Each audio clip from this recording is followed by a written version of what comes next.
Muy bien, alumnos, vamos a seguir con los materiales aglomerantes. En el último video habíamos visto sobre la fabricación del cemento Portland y nos quedó sobre el tema de otro aglomerante que sería el yeso, que se los había dejado en esta última página, en el último video. Continuamos. Entonces vamos a decir que el yeso como material de construcción es el que está formado por sulfato de calcio hemihidratado o semihidratado. Y su fórmula química se encuentra en este lado, que es, digamos, un poco diferente a la anterior, que es, digamos, de cómo viene la roca, ¿no? La roca mineral. Por eso ya tiene un tratamiento industrial donde hay algunos componentes que cambia su fórmula química para llegar a una determinada propiedad. Bien, ahora vamos a ver qué es el tema del sulfato de calcio, que es interesante tener en cuenta. Y acá estamos hablando cuando habla de fabricación de yeso. Se le dice yeso o algiez. Se extrae de canteras a cielo abierto o de canteras subterráneas, ¿sí? De rocas, vienen de las rocas también. Eh, Acá vamos a ver que se muelen la roca por maquinarias como las que vimos en la elaboración del cemento Portland o el de la cal, donde hay molinos de rodillos o machacadoras de mandíbulas, así como lo dice, ¿no? La boca como de un perro que va abriendo y cerrando y va rompiendo las rocas. Estas machacadoras de mandíbulas son las que se utilizan mucho en los corralones donde venden cascote picado, van a verla que existen estas machacadoras así para justamente achicar la granulometría o el grano del cascote a utilizar como contrapiso, ¿no? Pero bueno, estamos hablando del yeso y acá tendríamos también un esquema, pequeño esquema, donde nos dice en el uno que es de la cantera, se extrae la materia prima, el yeso en su forma no natural. Eh, de- por supuesto que cada vez que se extrae de las canteras se hace una selección, se sacan digamos, porque las rocas vienen mezcladas, entonces se hace una depuración de la materia prima. Pasa por las trituradoras de esta materia prima que hablamos recién, las machacadoras, los molinos de rodillo. Después se almacena en silos, ¿no? Esta materia prima, el número 3 y después va a pasar al proceso de cocción, un horno de cocción, también donde se va a formar algo como un clinker también, ¿no? También se lo guarda, donde se lo muele primero, por eso dice molienda de yeso fabricado, en el punto 5 se muele ese material que ya está cocido, que sería el yeso, para que tenga la forma de polvo, ¿sí? Para que tenga el polvo. Después se almacenan y después van a las zonas digamos, donde se lo embolsa, se lo ponen en sacas, digamos, automáticas, el punto 8 o se los carga directamente a camiones en cisternas, de acuerdo al pedido. Después tenemos los yesos especiales. Tenemos el aligerado. Y acá el aligerado, mientras ustedes van mirando acá, van a encontrar palabras tales como perrita expandida o verniculita, y que dice que tiene prestaciones como en aislamiento térmico y protección contra el fuego. En lo que estos serían ya, tiene agregados de materiales auxiliares, que vamos a verlo en la próxima unidad. Y tiene esta propiedad entonces, ¿no? Que lo hace más ligero y todo lo demás. También pueden ir fibras, las fibras que hacen que fibras plásticas que vamos a ver en materiales plásticos que van a ser como una especie de malla que refuerza la estructura. En este caso sería, pues, se utiliza cuando se hacen en las fabricaciones de placa de yeso.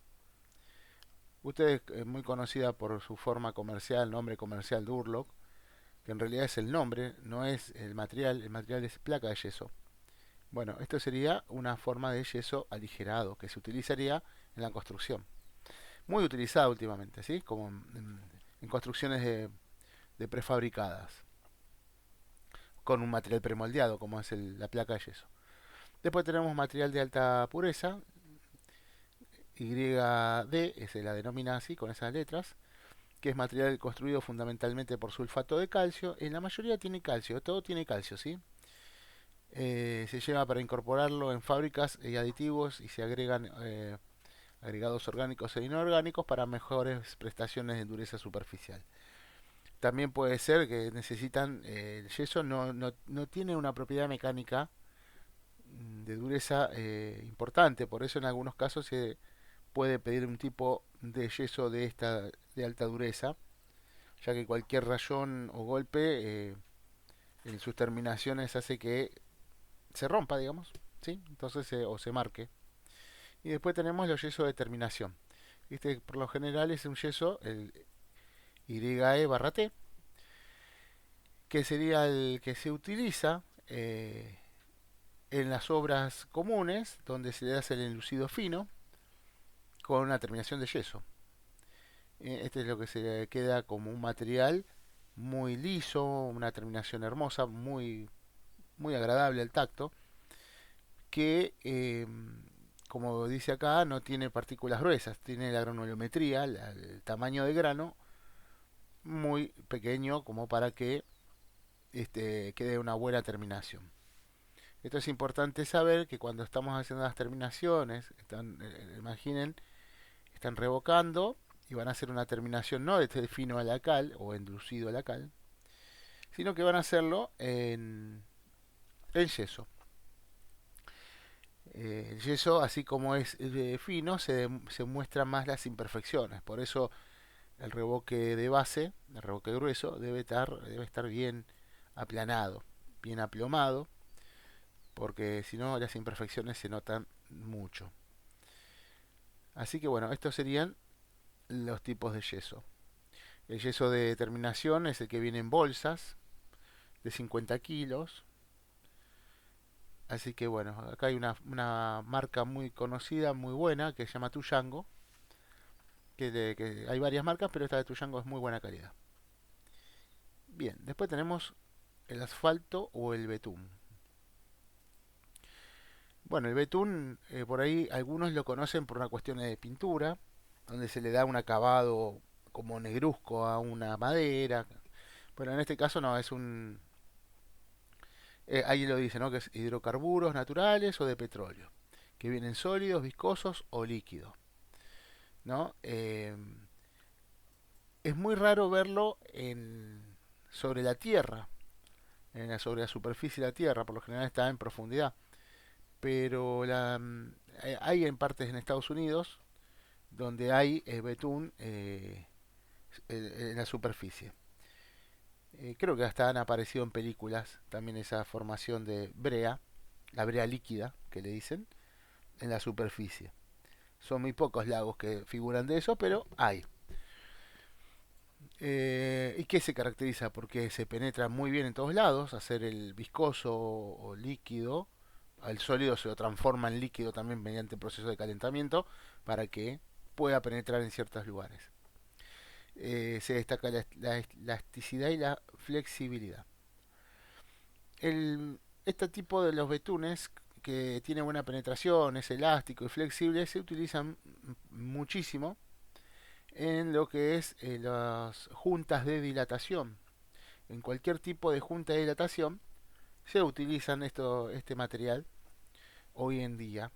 Se utiliza hace muchos años, pero en este caso. Antes se utilizaba también en la formación de la capa aisladora eh, horizontal, como también para hacer las cargas mediante piedra partida y arena. Como aglomerante se ponía el betún líquido, se hacía una mezcla y se hacía las terrazas. Hoy no, se hace con cascote, carpeta, en algunos casos se puede poner cerámicas o sobre ellas un tipo de betún que sería la membrana asfáltica.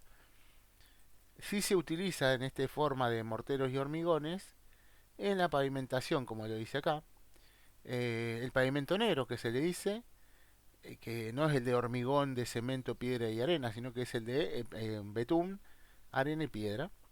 Entonces, este es el tipo de asfalto que se utiliza. En las juntas del hormigón, ustedes verán las calles que tienen hormigón y que se ven placas cuadradas cortadas. Ese lugar es donde se forma se trata de contener la dilatación de las placas de hormigón en ese caso.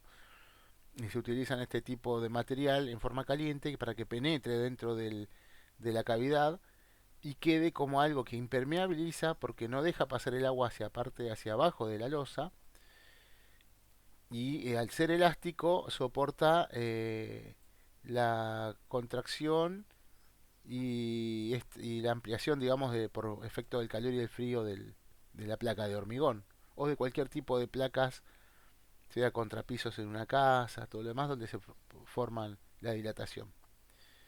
El tema de eh, digamos que es impermeable, es que si el agua pasaría abajo de las placas en el asfalto, el agua socava el suelo cemento, que es la tosca que está abajo, hasta que llega un momento que se forma ahí abajo de la placa de hormigón una socavación, como bien dije, y que hace que la placa de hormigón quiebre en ese lugar y comience a penetrar más agua hasta que se hacen grandes cráteres, y es lo que vemos muchas veces por hundimiento en los asfaltos. Otra de las cosas que vemos en los asfaltos, que sobre todo saltan en verano, se notan en verano, es cuando parece como una especie de explosión del asfalto, donde quedan dos pedazos de placa, como montañas, como lomo de burro, que fue producido por la dilatación. La abertura que se dejó en ese espacio, o no tuvo la profundidad necesaria, la junta de dilatación, o el espacio de abertura tendría que haber sido mayor, entonces dilató de tal manera que hubo un estallido por, porque las placas, imaginen, dilataron de tal manera que no buscaron la forma de seguir expandiéndose. Entonces, ¿cómo hicieron? Se quebró la placa y se levantaron hacia arriba. Entonces, ¿qué pasa? Eh, Cuando no se hace bien la junta de dilatación y se usa bien la junta, se rellena bien con este betún, bien pasan todos estos problemitas. Y después dice, con el tiempo se experimentó un envejecimiento, sin duda debido a una oxidación. Sí, por eso acá dice, ¿no? Que los rayos ultravioletas afectan. Por eso, cada determinada cantidad de años se debe hacer un mantenimiento de las juntas, como también, si ustedes observan bien, por este envejecimiento, por esta oxidación, si bien tiene todo un tratamiento, las membranas asfálticas le dan todas las marcas 10 años de garantía, porque son los 10 años de vida útil normal, estamos hablando, de este material. Y me voy a volver por algo que me estoy olvidando sobre el yeso y la particularidad que estaba hablando sobre el calcio, es que cuando nosotros hacemos los revoques tenemos que tener mucho cuidado con los materiales ferrosos, ya que el calcio le afecta la integridad y se produce un aceleramiento de la oxidación en el material, en contacto sea con la cal o sea con el yeso. Por eso van a ver y se entiende que todos los materiales no solo se van todas las ventanas, aberturas de materiales ferrosos tales como la chapa, no se amuran con cal ni con yeso, sino con cemento. Y no solo se amuran con cemento porque es más duro, tiene mejor propiedad mecánica, sino que también es porque no el cemento portante protege a la chapa y no y detiene el proceso de oxidación, mientras que la cal y el yeso lo aceleran y por eso puede haber digamos, la oxidación prematura de todos estos materiales. Bien, volvemos con el betún. Como ya les dije, vienen en el betún natural. Es, es una resina fósil que es ligera, negra, brillante, que se encuentra en zonas ricas en yacimientos petrolíferos. Ahora bien, también están, como ven en esta imagen, digamos, en su forma natural líquida en lagos, que son muy pocos en el mundo que están al alcance de todos. Después está el betún de petróleo, que es el que se destila, ¿no? Se extrae el betún desde cuando se saca el petróleo también y se destila y se saca el betún de petróleo. Y el betún de oxidación es el que utilizamos en los procesos, ¿no?, de impermeabilización, como el que les dije anteriormente, que tiene ciertos trabajos y aditivos para que uno pueda utilizarlo en las obras, ¿no? ¿Cuáles son los componentes de la membrana asfáltica en este caso, no? Eh, Algunos van a ver el rollo, que viene en rollo la membrana, tiene como una especie de un antiadherente que es un plástico muy finito, que ¿por qué tiene eso? Porque el betún es, al tacto es pegajoso. Y si hay un día de mucho calor, la superficie se pone muy blanda, digamos, ¿no?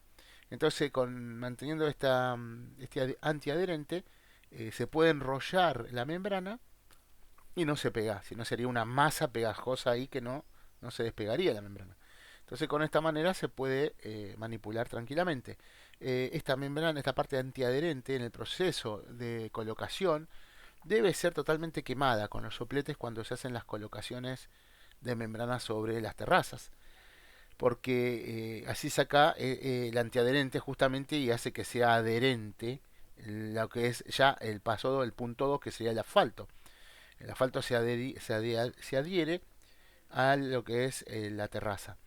Por supuesto, esto lo van a ver en otras materias, pero cuando nosotros vamos a colocar membranas en una terraza, antes debemos limpiarla bien, sacarle todo lo que es polvo, hongos, todas esas impurezas, y tenemos que meterle una base de membrana líquida, de, no membrana líquida, sino que sería una brea líquida.